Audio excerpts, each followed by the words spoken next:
আগের থেকে আমার হাজবেন্ড অনেকটা ভালো, এটা আমার ভগবানের কাছে আমার সবথেকে বড় পাওয়া, এবং আয়ুর্বেদিক সেন্টারকে অনেক অনেক ধন্যবাদ।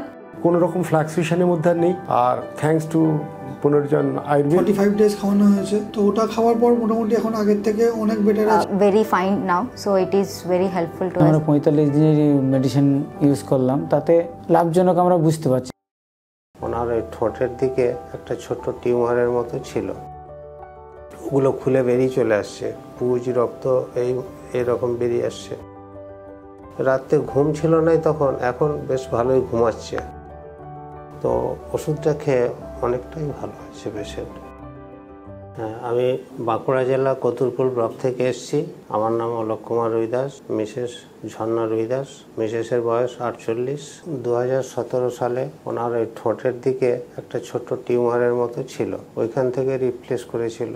আমি ভেলোরে গেছিলাম, 17 সালে অপারেশন হয়েছিল, আবার 19 সালে একবার অপারেশন হয়েছিল ওইখানে। তারপর লকডাউনের সময় তো কোথাও বাড়ি থেকে বেরোতেই পারি নাই, তো 2 বছর ছিল বাড়িতেই। তারপরে 24 সালেতে আবার রিপ্লেস করলো দাঁতের গোড়ার দিকে, বাঁ দিকটায় দাঁতের গোড়ার দিকে। দেখছি বায়োপসি রিপোর্ট করালাম পজিটিভ, মানে অনেকটাই জায়গায় নিয়েছিল। তারপরে নিউ টাউনে হসপিটালেতে ওইখানেতে অপারেশন করানো হয় 24 সালের মার্চে। তারপরে আবার 4 মাস পরে আবার দেখা দিল ডান দিকটায়, একই অবস্থা। 25 সালের মার্চের 17 তারিখে হসপিটালেতে আবার ওটি করানো হয়। তারপরে ডান দিকের কানের নিচে বড় একটা টিউমার আবার বেরিয়ে এলো। দিয়ে যখন ওখানে আবার চেক আপে গেলাম, ওনারা বললেন যে ওটি তো অনেকবারই হয়ে গেছে, ওটি আর করানো যাবে না, হসপিটাল ছেড়েই দিল। কিন্তু আমি তো আর হাল ছাড়লে আর চলবে না।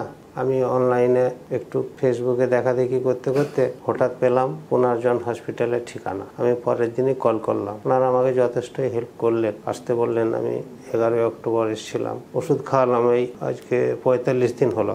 ওষুধটা খাওয়ানোর পর ওই যে প্রথমের দিকে যে জবা ফুলের মতো লাল হয়েছিল, ওটা ফেটে গিয়ে ভেতর থেকে মানে যত পুঁজ রক্ত ময়লা সব, মানে ভেতর থেকে ময়লাগুলো পরিষ্কার হয়ে পাতলা হয়ে গেছে। যে মোটা ছিল সেটা আস্তে আস্তে পাতলা, মানে ওগুলো খুলে বেরিয়ে চলে আসছে, পুঁজ রক্ত এইরকম বেরিয়ে আসছে। দিয়ে এখন মোটামুটি রাতে ঘুম ছিল না তখন, এখন বেশ ভালোই ঘুমাচ্ছে। তবে ওই পেশেন্টকে তো একটা ঘুমের ওষুধ ছোট দিতেই হয়, তো ওষুধটা খেয়ে অনেকটাই ভালো আছে পেশেন্ট।